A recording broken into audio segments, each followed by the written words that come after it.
April 13th, 1970. More than 300,000 kilometers from Earth, Apollo 13 glides in silence toward the moon, a bright point in a void that does not forgive mistakes. From the window of the command module Odyssey, Commander Jim Lovell watches the blue planet shrinking in the distance. It floats over an ocean of absolute darkness. The hum of the fans and the metallic tapping of the controls are the only human sounds amid that eternal silence. Lovell slowly turns his seat, checks the pressure, temperature, and oxygen gauges. Everything seems normal. Beside him, the command module pilot, Jack Swigert, follows a routine checklist with the precision of a watchmaker. He stirs the oxygen tanks, verifies power to the fans, and marks each step with a neutral, disciplined voice. In the lunar module, connected by a metal tunnel, Fred Hayes checks the navigation and temperature systems. Houston's voice arrives with a slight delay, as if it were traveling through time rather than space. Odyssey, this is Houston. Proceed with the stirring of Tank 2. Copy, Houston, Swigert replies, activating the agitator of Tank 2. The click of the switch sounds insignificant, but it is the sound that divides history. In a corner of the tank, a damaged wire overheats, sparks, and ignites the liquid oxygen. The explosion is muffled, contained, yet devastating. The whole module shudders. The lights go out for an instant. Then the alarms begin to scream. Red and yellow lights ignite in a cascade, flickering over the panel like a swarm. Lovell grips his seat and looks at Swigert. What was that? I don't know, but it wasn't small.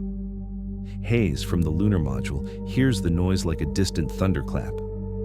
Lovell? This is Hayes. Something hit the hull. Lovell checks the gauges. The voltage plummets. The oxygen pressure in Tank 2 reads 0. My God, he murmurs, the tank is dead. The three men move with automatic precision, but every action confirms what none of them wants to admit. Something essential has broken. Swigert adjusts switches. The meters keep falling. Hayes reports that the lunar module is getting debris against the outer hatch. Lovell floats to the window. He looks outside. Tiny silver particles spin slowly around the ship, lit by the distant sun.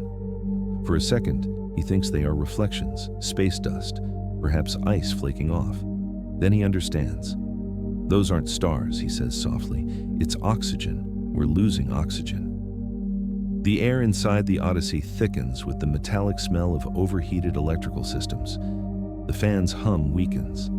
Lovell breathes slowly. He takes the microphone and speaks calmly, as if the words were part of a protocol no one has written. Houston, we have a problem. On the other end, the controller's voice sounds calm, almost routine. Say again, Apollo 13. I said we have a problem. An explosion, power loss, oxygen. Pressure dropping. Silence. Then only static. In Houston, the telemetry screens begin to fill with incoherent figures. Engineers exchange glances, unable to understand. No one has seen anything like this before. In space, Lovell shuts down the propulsion systems to prevent further damage. Swigert floats in the cabin, holding a flashlight that illuminates the tangle of dead switches and meters. Hayes tries to contact Houston from the lunar module, but the signal cuts out. In a matter of minutes, the ship that was supposed to take them to the moon becomes a dying hospital. The oxygen escapes.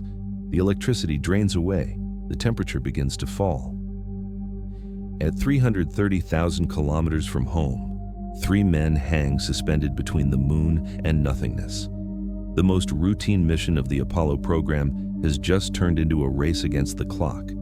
And from that instant, a countdown begins that no one on Earth can stop. Between the years 1969 and 1970, the United States floated in a strange calm. The moon had already been conquered. The newspaper front pages had traded feats for fatigue. In the headlines, the name of the Apollo 13 mission barely took up a few discrete lines. For the public, the space race was over. What came now was pure routine. The men of the mission knew it. Apollo 13 was not an epic adventure, but a technical procedure. Collect samples, run experiments, check systems. In the eyes of the country, the glory had stayed with Armstrong and Aldrin. Now, it was about continuing a job. At the Kennedy Space Center, the three astronauts reviewed checklists with the serenity of those who have done this 1,000 times. Jim Lovell, the commander, was a veteran with a sailor's steadiness. He had orbited the moon on the Apollo 8 mission, had felt the loneliness of space, and knew how to tame fear. His voice conveyed authority without drama. Beside him, Jack Swigert, the command module pilot, embodied technical precision. He was methodical, quiet, with a prodigious memory for procedures. He had been added to the crew only days before launch, replacing Ken Mattingly after a possible exposure to measles. That last-minute substitution was seen as a minor detail, a logistical curiosity. The third was Fred Hayes, the lunar module pilot, serene, analytical, more engineer than pilot. Together they formed a team that symbolized NASA's efficiency, professionals without nerves, without egos, without room for error. On April 11, 1970, the Saturn V rocket rose over Cape Kennedy with a violence that split the air. The roar of the engines drowned out the applause. The column of fire lit the Atlantic, and in a matter of seconds, the spacecraft vanished into the clouds. In the control room, the engineers followed the data without visible emotion. Every number that appeared on the screens was correct. Everything worked as it should. Lovell looked out the window as Earth's curvature became evident. From up there, the planet was a blue and white mosaic, as beautiful as it was unreachable. Swigert, wearing his headset, murmured, "Houston, the insertion was perfect." A voice answered from Earth, "Copied 13, good work."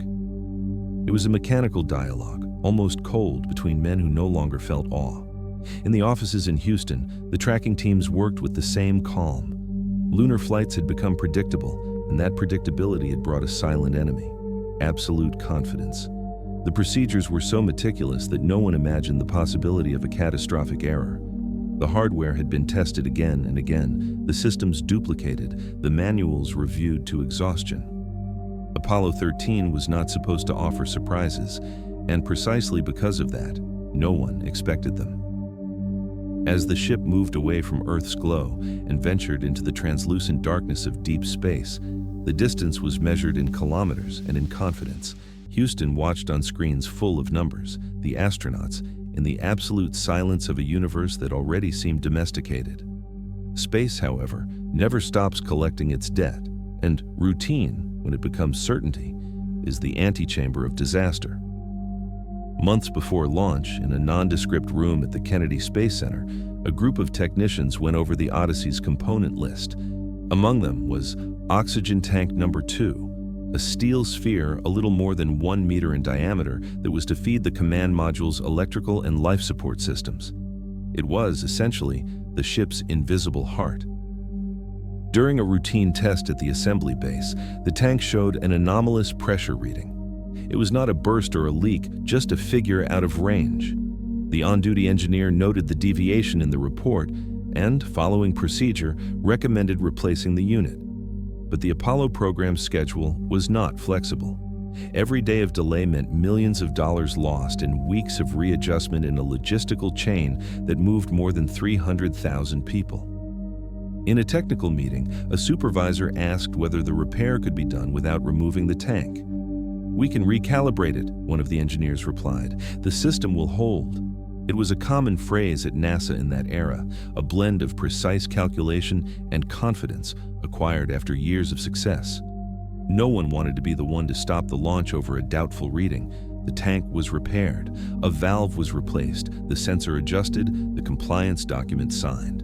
The anomaly was filed away in one more folder among thousands of daily reports. No one mentioned it again. During the last night of tests, in March of 1970, a technician detected that the tank was taking longer than normal to empty. To speed up the process, it was decided to heat the oxygen with an electrical resistance. What no one noticed was that, in doing so, the tank's internal temperature exceeded safety limits. The insulating coating of the electrical wires, made of Teflon, melted silently. From that moment, the tank was damaged. Outwardly, it was intact. Pressure remained stable, the valves responded, the readings were normal. But inside, the wires that ran through it were carbonized, ready to produce the short circuit that months later would puncture its wall. 3 days before launch, a young engineer reviewed the maintenance log. He found the overheating report and mentioned it to his superior. "Should we replace it?" he asked. The boss looked over the document, leafed through it, and finally answered, "If there were danger, it would have failed in the tests. The tank is clean." That conversation ended in 30 seconds. On April 11th, when the Saturn V rocket roared above the launch platform, no one thought about that tank. It was hidden under layers of steel, protected by a structure that seemed invulnerable. But in space, there is no room for small compromises. 3 days later, when Swigert activated the stirring system, the carbonized wire of tank number 2 made contact with the metal structure. The liquid oxygen, under enormous pressure, became a perfect bomb. A microscopic failure on Earth turned into a cataclysm 300,000 kilometers away. And in an organization accustomed to controlling every variable, that small error would be the line separating a mission from a tragedy. April 13th, 1970. Houston time, 9:07. In the Odyssey, the atmosphere was calm. The 3 men were at the routine of their 3rd night of flight, going over checklists they had repeated hundreds of times in simulators. The module rotated slowly on its axis, allowing the sun to warm the fuselage evenly while Earth fell behind and the moon grew before them. "Time to stir the tanks," Swigert said in a neutral tone. It was a minor task. It was enough to flip a switch to mix the liquid oxygen and keep it from freezing. Lovell nodded without lifting his gaze from the navigation indicators. The switch clicked. For a second, nothing happened. Then, a small blue flash ran through the inside of tank number 2. The electric arc pierced the damaged insulation and ignited the liquid oxygen. Inside the metal sphere, the pressure spiked. In milliseconds, an invisible flame pierced the tank wall. The explosion was muffled, damped by the vacuum of space, but the jolt resounded through the fuselage. The Odyssey vibrated like a wounded living body. The lights went out and came back on. One alarm after another began to sound. First the electrical system, then the tank pressures, then the fuel supply. "What the hell was that?" Hayes shouted from the lunar module. "I don't know," Lovell answered, looking at the panels. "We have a massive power failure." Swigert floated toward the main board, adjusting switches in search of a response. "Checking voltage. It's falling fast." "Oxygen pressure," Lovell said, his voice tense. "0." For a few seconds, they all stayed silent, as if sound itself might worsen the damage. Then Lovell pushed himself to one of the windows and saw something that chilled his blood. Hundreds of white particles streaming from the ship and floating into darkness. "Those aren't stars," he murmured. On Earth, the telemetry signal turned to chaos. In Houston's control center, monitors showed impossible data. Pressure at 0, erratic voltages, multiple alarms. Engineers exchanged bewildered looks. No one understood what they were seeing.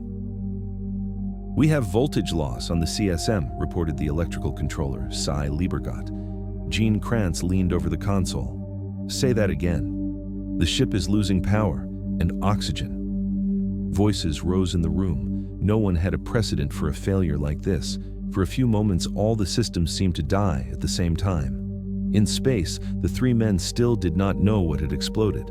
Swigert and Hayes began checking backup systems while Lovell kept calm with almost military precision. "Odyssey to Houston, we have a problem," he said, pronouncing the words with a serenity he did not feel. The silence on the line lasted only a second, but it felt eternal. From Texas, the voice of Jack Lusma, the capsule communicator, sounded confused. "Copy 13. Can you repeat?" Lovell pressed the transmitter. "Houston, we had an explosion. Oxygen pressure is dropping rapidly." In the control center, the air grew dense. Technicians began frantic calculations. No simulator, no training session had contemplated this scenario. In a matter of minutes, the Odyssey had gone from a flawless spacecraft to a wounded shell. An entire oxygen tank had vanished, taking with it part of the electrical power source and the life support system. At 330,000 kilometers from home, the 3 men watched the flickering indicators and understood the essential thing. They were alive, yes, but their ship was not. In Houston, among screens full of incoherent data, someone said softly, One of the tanks no longer exists. In the Mission Control Center in Houston, the clock read 9:08. The telemetry screens began to flicker with impossible numbers, simultaneous pressure drop, power loss, contradictory signals. Engineers leaned over consoles trying to order the digital chaos unfolding in front of them. Each monitor told a different story, and none made sense. Amid that confusion, Flight Director Gene Kranz raised his voice above the murmur. Quiet. No one speaks without data. The noise stopped at once. All that remained was the electric hum of the air conditioning and the nervous tapping of keyboards. Kranz, standing with his white vest perfectly buttoned, surveyed the monitors. His face showed no fear, but in his eyes there was something no one in that room had ever seen in him: doubt. Controllers began to list problems. Power loss in fuel cell 1. Oxygen. Pressure 0 in tank 2. Drop in fuel supply. Erratic telemetry. It was as if every system on the Odyssey had decided to die at the same time. Kranz took the microphone. "Odyssey, this is Houston. Confirm the failure." The answer arrived a few seconds later, distorted by static. "Houston, it looks like we've had an explosion. Oxygen pressure is dropping." Lovell's tone was calm, almost cold. But the engineers understood what those words meant. The room filled with tense silence. Some looked at each other, others took hurried notes. On the monitors, the readings fluctuated without pattern. No one knew whether the module had been struck by a meteorite, whether an electrical system had failed, or whether the ship was slowly disintegrating. "We need to isolate the problem," Kranz said. The head of electrical systems answered without lifting his eyes from his console. "It could be a short circuit, but it wouldn't explain the pressure loss." Kranz frowned. "Then we don't have one failure, we have several." In space, the astronauts tried to remain calm. Swigert reported the voltage drop, Hayes checked the lunar module's indicators, and Lovell did mental consumption calculations. They knew they were losing oxygen at an alarming rate. If the leak did not stop, within hours there would be no air or electricity. Lovell opened the main channel. "Houston, we are seeing gas leaks into space. Repeat, visible leaks." Kranz clenched his fists. "Tell the astronauts to stay calm." The capsule communicator, Jack Luzma, repeated the message with a serene voice, as if talking to a man trapped in the void required pretending normality. Engineers tried to reassemble the data on improvised whiteboards. Some drew diagrams of electrical systems, others added pressures and consumptions with trembling pencils. Every number seemed to lead to a new question. At that moment, the knowledge accumulated over years of tests and simulations ceased to help. Nothing in the manuals explained how to keep alive a ship collapsing from within.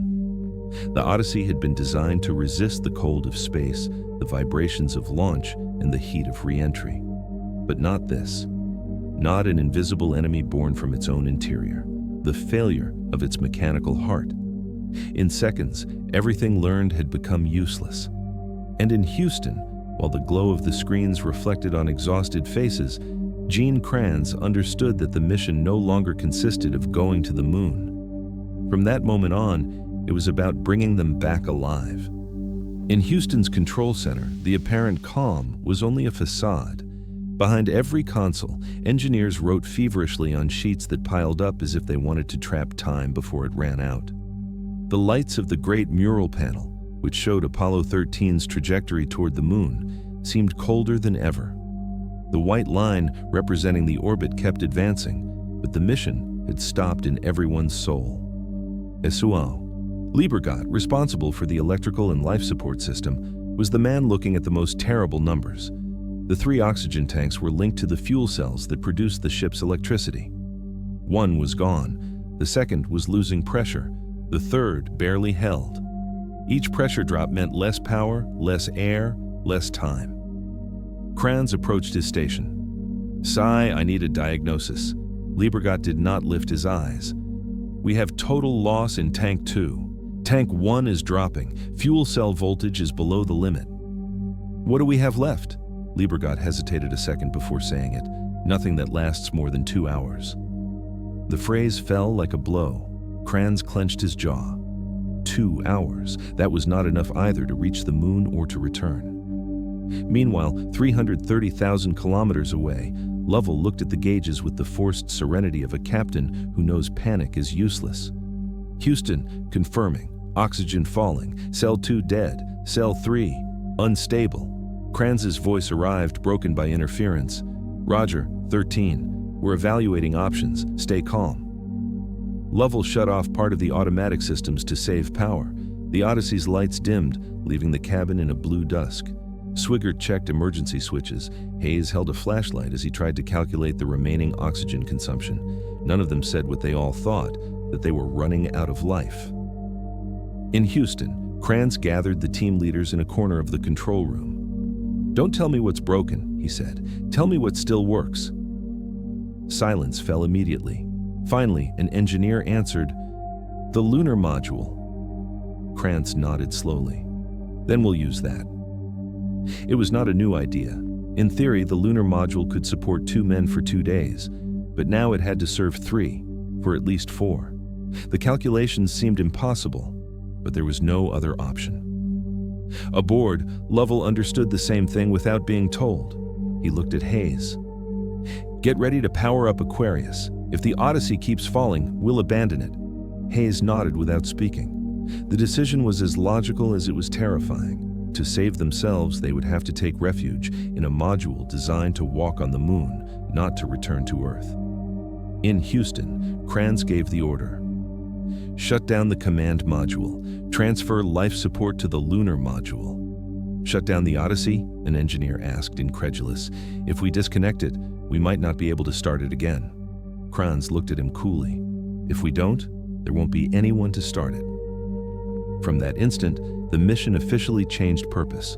The moon was no longer the destination. The new objective was survival. While the control center reorganized shifts and protocols, the mural screen continued to show Apollo 13's white trajectory curving slowly toward the moon. No digital line could reflect the real weight of what was happening. 3 men, lost in the void, 1,000,000 technological parts failing, and an entire agency trying to rewrite physics against the clock. The command module's power system was dying, the oxygen was running out, and all that remained was time, counted not in hours, but in breaths. The air inside the Odyssey began to turn humid and thick, a cruel reminder that the oxygen was escaping uncontrollably. The cabin lights flickered with a weak, almost dying glow. Lovell looked at the indicators once more. The figures left no room for doubt. The command module was dying. "We're moving into Aquarius," he finally said, his voice dry and firm. It was not an impetuous order, it was a surgical decision. The lunar module, known as Aquarius, hung from the Odyssey like an auxiliary capsule, meant to house 2 men for little more than 48 hours. Its original purpose was to descend to the lunar surface, not to keep 3 people alive in the void. But at that moment, it became their only hope. Hayes floated to the hatch and began the manual power-up sequence. The sound of the switches echoed in the empty cabin. The air in the lunar module was colder, thinner. Condensation covered the walls and the smell of metal was stronger. "Welcome home," Hayes joked in a threat of a voice. Swigert pushed his floating body through the tunnel connecting the 2 modules, carrying the checklists and the navigation equipment. Lovell was the last to leave the Odyssey. Before closing the hatch, he looked around. The main cabin was in semi-darkness, covered in blue reflections. It was the heart of the ship, the symbol of technological conquest, and now it was left behind, empty and powerless. "Shut it all down," Lovell said. From Houston, the order came at the same time, confirming the inevitable. Gene Kranz, standing before his console, spoke in his most controlled tone. "Odyssey, this is Houston. Anything not vital dies now." The words floated in the air like a sentence. One by one, the Odyssey systems were disconnected. Environmental control, gyros, heating, navigation. Each shutdown was a calculated sacrifice. The ship sank into darkness, lit only by the glow of the lunar module's panel. Aquarius was tiny, almost claustrophobic. There was no room to move or rest. The 3 men took turns staying awake, working with their feet tucked among cables and manuals floating around them. The cold took hold inside quickly. The temperature fell below 5 degrees. The vapor of their breath formed clouds that lingered in the air. From Earth, engineers adjusted energy calculations with obsessive precision. Every amp mattered. Every watt had to be measured.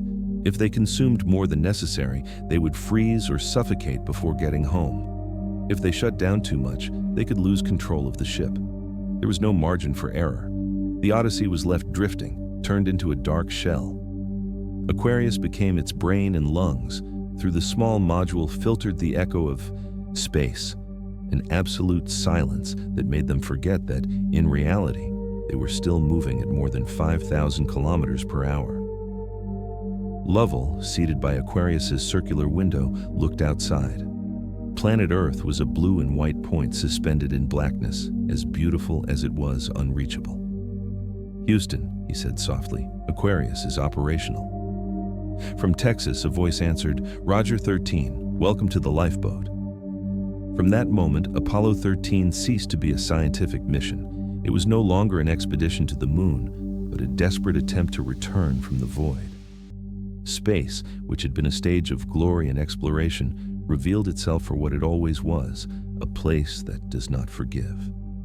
And Aquarius, an improvised emergency capsule suspended between life and nothingness, became the only frontier between humanity and eternal silence.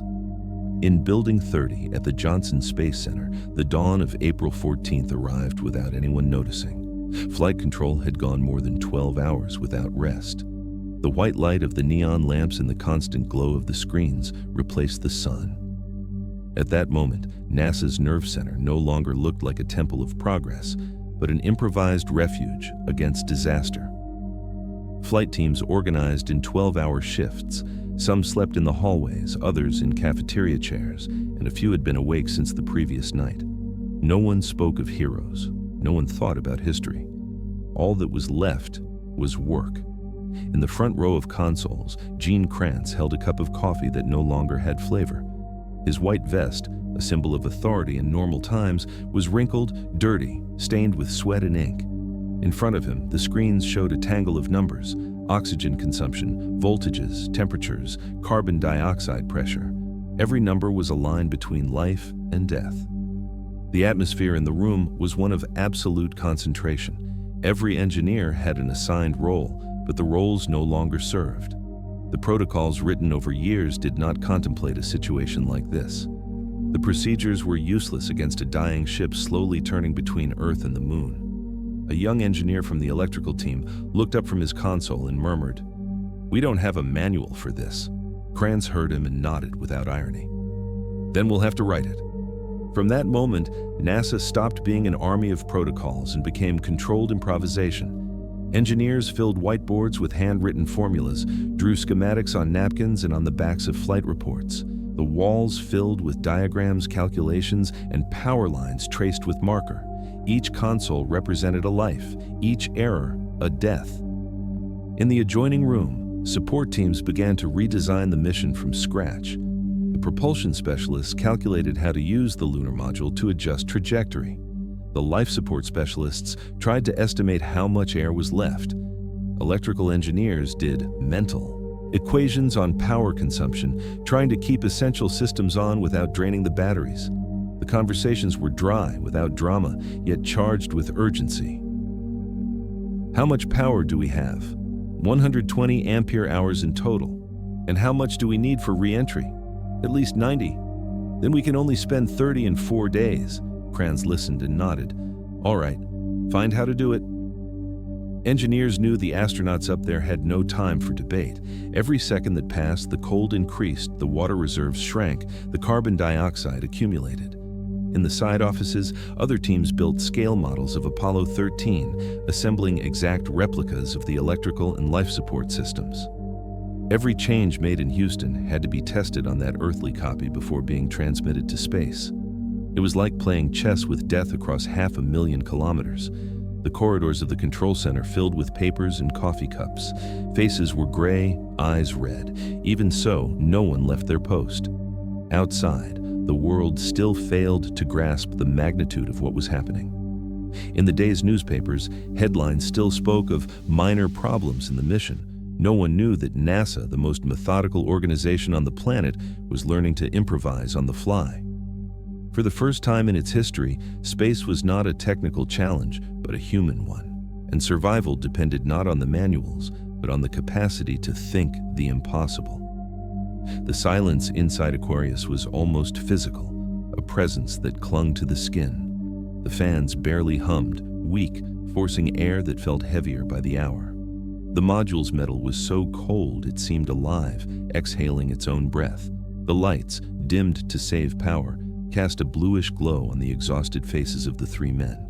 The temperature had dropped below 3 degrees Celsius. The vapor of the astronauts' breath formed small clouds that floated before their faces and faded slowly. Their hands were numb, the water in their canteens was icy. At times, the sound of condensation drops hitting the panels broke the silence, a constant reminder of the moisture building on the walls. Jim Lovell tried to maintain mental discipline. Every hour he noted oxygen, pressure, and temperature readings, though he knew the figures were less and less useful. His voice, when he spoke with Houston, sounded serene, but his body shivered. In each transmission, calm was his shield. Fred Hayes coughed frequently. He had gone days without sleeping more than scattered minutes. His suit smelled of metal and plastic, his skin of damp and weariness. The food, rationed since the explosion, consisted of minimal portions of pasta and freeze-dried fruit they could no longer heat. The water, restricted to less than half a liter per day, was divided among the three.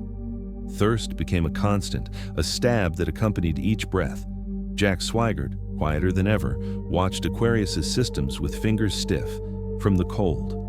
He tried not to think of the obvious. That module had not been designed to keep them alive for so long. His eyes followed the carbon dioxide gauge, a needle that climbed millimeter by millimeter as if it were measuring their fate.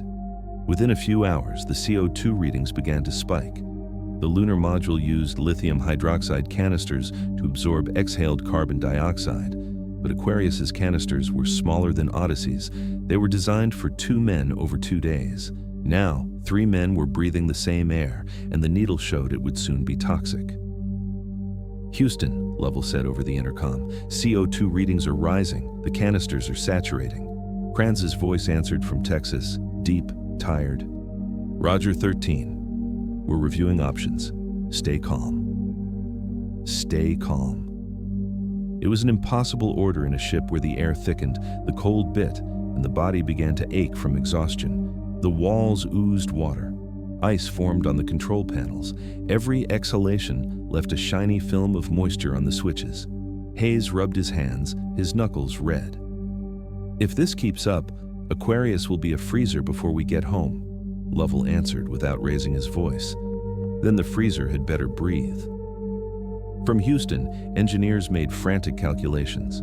The square canisters from the command module, still in the Odyssey, did not fit the round openings in Aquarius. The systems were incompatible, as if the ship itself refused to be saved. If they did not find a way to adapt them, carbon dioxide would kill the astronauts long before they ran out of oxygen. By then, every breath had a measurable cost. Every word raised the CO2. Every minute stole air. Lovell shut the radio off for a few moments to save battery. Silence returned, accompanied by the distant sound of their own heartbeats. He looked at his crew and thought that space, for the first time, was not a place of discovery, but a tangible enemy, invisible, cold, and patient. In Aquarius, the men were still breathing, but the air was on a countdown. In a few hours, the air would be poison. In one of the smaller rooms at the Johnson Space Center, far from the bustle of the main control, Gene Kranz gathered the men who could still change Apollo 13's fate. It was a group of life support engineers, electrical technicians, and environmental systems designers. The air smelled of stale coffee, sweat, and graphite. No one spoke loudly. All knew they stood at the border between life and death. Kranz placed both hands on the table. "CO2 is rising," he said. "The lunar module's canisters will saturate in a few hours. If you don't find a solution, those men will suffocate." He paused. "And we don't have compatible spare parts." The head of life support, Ed Smiley, a calm-looking engineer with nervous hands, looked up. "Then we'll have to make one." "With what?" one of the technicians asked. Smiley turned toward the central table. "On it, Assistants began to dump a box with all the objects the astronauts had on board: plastic bags, air hoses, manual covers, clips, cardboard tubes, duct tape, cable ties, and pieces of foam. The engineer looked at them in silence for a few seconds. "From this," he finally said, "we have to make an adapter that saves 3 lives." There were no further instructions. The men began to move. One cut, another measured, another bent the tubes. Hands trembled, not from fear, but from exhaustion. Hours passed and the worksheets piled up on the table. Clocks marked the time the astronauts could not afford to lose. Smiley sketched on a crumpled piece of paper. In the drawing, a square canister from the command module had to fit into the round intake of the lunar module through an improvised connection. They called it, with nervous humor, the square peg in the round hole. Materials transformed under the pressure of time. A manual cover became a gasket, a plastic bag, an air duct, a piece of cardboard, a ceiling base. Each piece was an act of faith. In another room, a communications engineer kept calculating the remaining time. CO2 is already at 15 millimeters of mercury. If it reaches 20, dizziness begins. Krantz listened without taking his eyes off the clock. Then make it work before 20. For 7 hours, the engineers worked without rest. There were no breaks, no lunches, no calls. The room looked like an improvised workshop, covered in plastic scraps and tape. The men passed parts without speaking, and the only sound was the snip of scissors and the hum of fans. At 3 in the morning, Smiley raised his head. In front of him was a rudimentary model, a tube assembled with a manual cover, a hose sealed with tape, a structure held by gray tape that looked like it came from a grade school class. But if it worked, it would turn Aquarius's poisonous air into breathable air. Krantz entered the room and looked at the device. "Is that it?" Smiley nodded. "It's ugly, but it breathes." A technician connected the model to the simulation system. The readings dropped. The CO2 went down. Krantz exhaled slowly. "Good. Now teach them how to build it up there." The mission had shifted from engineering to craftsmanship. NASA, the most methodical organization in the world, was being forced to improvise. While engineers translated their creation into a set of instructions, someone wrote on a whiteboard the phrase that would be repeated for decades in the agency's hallways: "Failure is not an option." And at that moment, that conviction was the only thing keeping Apollo 13 alive: duct tape, plastic, and hope. In Houston's control center, the voices sounded hoarse and worn, yet firm. At a side console, a life support engineer held a microphone with hands shaking from fatigue. Beside him, an exact model of the improvised device rested on the table: a structure made of duct tape, plastic bags, a hose, and a cardboard cover. It looked like a school toy, but at that moment it was the most important object on the planet. "Apollo 13, this is Houston," the life support engineer began. "We're going to try something new. Prepare the duct tape, the urine collection bags, a ventilation hose, and a manual cover. Repeat: tape, bags, hose, and cover." In Aquarius, Lovell turned to Hayes and Swigert. The three looked at each other in silence, sharing the same sense of disbelief. They were frozen, exhausted, and mentally numb, yet they moved. There was nothing else to do. Swigert floated to the storage compartment, pulling out the objects one by one. The plastic bags billowed in the cold air, the tape peeled off with a sound that seemed to boom in the quiet cabin. Hayes held the flashlight while Lovell listened to the broken voice coming from Earth. "First, cut the manual cover in half." Swigert obeyed, his fingers stiff from the cold. "Now insert the hose in the corner and secure it with tape." "Copy, Houston," Lovell replied. For nearly an hour, the three men worked, following the instructions word for word. The module's light was dim, barely enough to make out the tools. Every movement took twice the effort. The air felt heavier, thicker. The CO2 kept rising and every breath burned their throats. Hayes held the bag while Swigert wrapped the joint with tape. The tape, rigid from the cold, did not stick well. Lovell, in a low but firm voice, set the rhythm. "Keep going. Don't think. Just keep going." From Houston, the engineers listened in silence. No one breathed in the control room. Only the monotonous voice of the technician reading steps and the crackle of paper and plastic on the other end of the line could be heard. After nearly 2 hours, the improvised adapter was ready, a collection of incongruous pieces tied together with gray tape and faith. Lovell looked at it without a word. If it worked, they would live. If not, they would die breathing their own air. "Houston, we're ready to test it," he finally said. "Copy 13. Connect the adapter to the ventilation system and turn the main valve." Lovell placed the end of the tube in the round intake of Aquarius's system. For an instant, nothing happened. The air remained dense, the fan's sound unchanged. Then the hum shifted tone. The CO2 gauge moved slowly downward. "Houston," Swigert said, hardly believing it, "readings are dropping." At the life support console, an engineer smiled for the first time in days. "Confirmed. Carbon dioxide level is coming down." Lovell leaned back against the metal wall, exhaling a cloud of vapor. For the first time since the explosion, he breathed without pain. Hayes closed his eyes. Swigert rested his head against the panel. No one spoke for a few seconds. There was no need. In Houston, Krantz watched the figures stabilize on the screens and let go of the breath he had been holding since dawn. "We did it," he said quietly, without raising his arms, without celebrating, just with a tired smile. For the first time in 3 days, the men of Apollo 13 breathed clean air. A strip of duct tape, a hose, and a plastic bag had done what billions in technology could not: give them back their lives. The air inside Aquarius was a sigh. After days of exhaustion, hunger, and cold, the 3 men were spent. Their pale faces, cracked lips, and sunken eyes spoke of a fatigue deeper than physical tiredness, the fatigue of time, of knowing that every minute might be the last.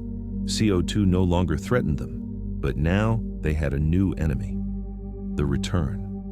Apollo 13's trajectory carried them beyond the moon on a curve that would bring them back to Earth by pure gravity.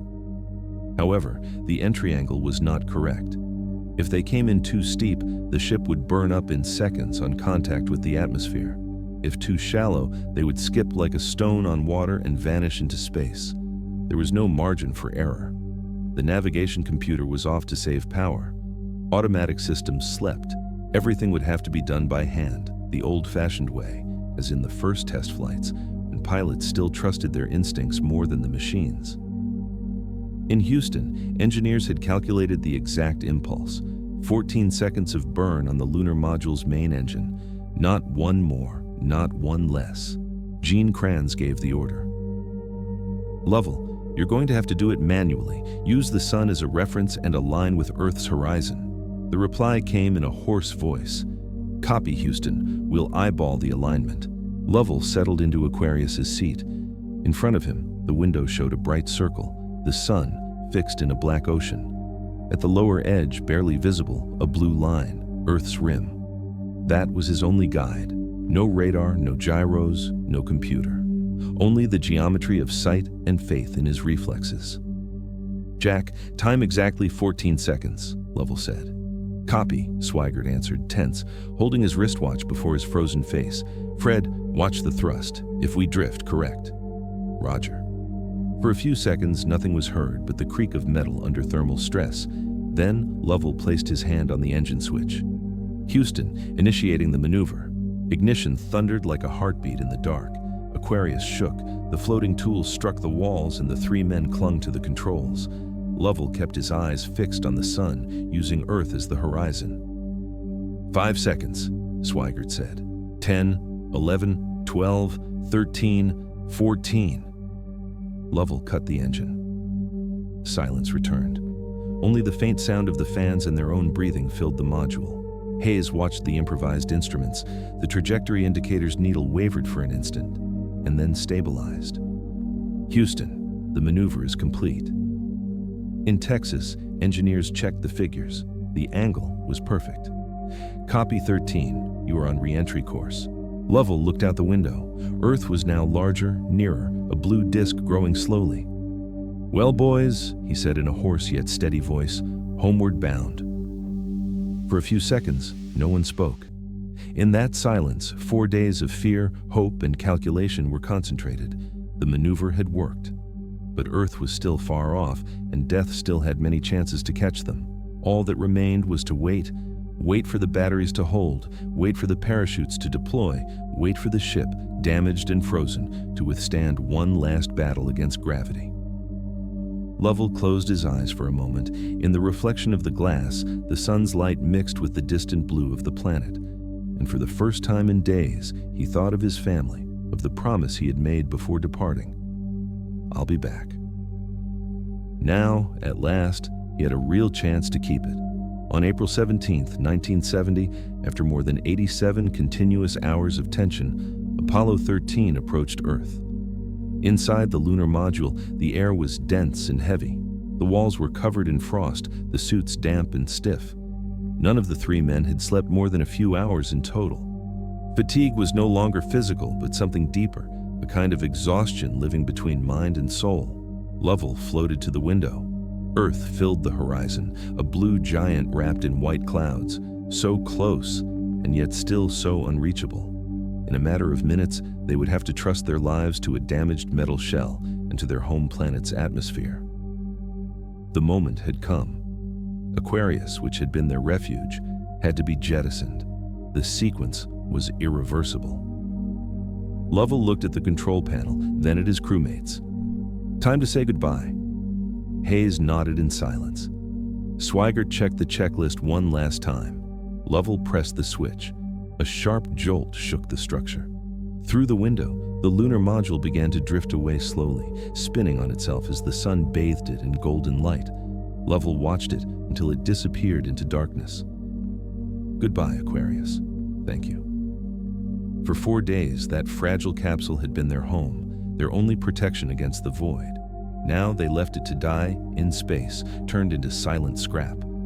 The Odyssey, reactivated for re-entry, had power again, but it was only a shadow of what it had been. The essential systems worked, the rest had been sacrificed. The three men strapped into their seats, watching the indicators flicker. Lovell took the controls. In Houston, Gene Kranz stood before his console. He did not speak. He did not move. He only watched the screens. Around him, dozens of engineers remained motionless, headsets on, hands clasped, eyes fixed on the clock. Apollo 13 hit the atmosphere at more than 39,000 kilometers per hour. Friction turned the air into fire. From the surface, the module was barely a shooting star crossing the Pacific. Inside, the heat rose at once. Vibrations shook the ship. The metal groaned like a living being. Communications cut out. The ionized air formed a shield that blocked all signal. In Houston, the line went mute. The stopwatch began to count. 1 minute, 2, 3, 4. No one breathed. Kranz pressed his fists against the edge of his console. The silence was absolute, unbearable. Hundreds of people in that room and across the world waited for a sound, a word, a proof of life. The clock hit 4 minutes and 23 seconds. And then, a crackle, static, interference, began a voice. "Houston, this is Apollo 13. We're home." The control room erupted. Men rose from their seats, applauded, shouted, cried. Some embraced. Others simply kept looking at the screens with wet eyes. The noise was deafening, but it was the most beautiful sound ever to fill that room. Gene Kranz closed his eyes. He took off the white vest, folded it carefully, and dropped into his chair. He had been standing for nearly 87 hours. "Welcome home, boys," he whispered. In the Pacific, Odyssey's parachutes opened in unison, their orange canopies blooming under the morning light. The module fell gently onto the waves, surrounded by foam. At that instant, the most successful failure in NASA's history came to an end. Apollo 13 never touched the moon's surface. Its flag never unfurled over the gray dust of Mare Imbrium, nor did its astronauts leave footprints in the history of exploration as conquerors. But what that mission did achieve was something greater than any landing, to show how far human intelligence can go when nothing is left but the will to survive. When the Odyssey was recovered from the Pacific, the images of the three men stepping out of the rescue helicopter went around the world. Lovell, Hayes, and Swigert did not look like heroes. They looked exhausted, their clothes clinging to their bodies and their gazes empty. But they had brought back more than their lives, proof that reason, calm, and cooperation could defeat even the void. The newspapers of the era called it the most successful failure in history. For a nation accustomed to celebrating technological victories, the story of Apollo 13 was different. It had not been a display of power, but of vulnerability. A mission that did not conquer a new world, yet reaffirmed faith in humanity. Gene Kranz, in an interview years later, said that week forever changed the way NASA viewed its missions. We learned that perfection doesn't save lives. The people who refuse to give up do. And he was right. NASA was not rescued by its computers or by its protocols, but by men who, faced with the impossible, decided to think differently. Lovell summed it up better than anyone. We never reached the moon, but we made it home. Aquarius, the small lunar module that had kept 3 men alive for 4 days, separated from the Odyssey before re-entry. It entered the atmosphere shortly afterward, disintegrating in an orange flash over the Pacific. Nothing remained of it. No remnants, no parts, no traces. Only its name, recorded in flight logs and in the classrooms where aerospace engineering is taught. Decades later, NASA instructors would still show the story of Apollo 13 to their students, not as an example of success, but of ingenuity, of humanity. Because what was taught was not the technology, but the mindset, that no mission is lost while someone keeps thinking. The story of Apollo 13 was not that of a catastrophe averted by miracle, but of a series of human decisions taken at the edge of knowledge, of men who chose to act calmly when panic was the easiest option, of engineers who built a solution with duct tape, plastic, and faith in logic. In museums and archives, Apollo 13 continues to remind us of a simple eternal truth. Space does not forgive. It gives no second chances. And yet, that time, humans made them. In space, there were no miracles, only human decisions and a roll of duct tape.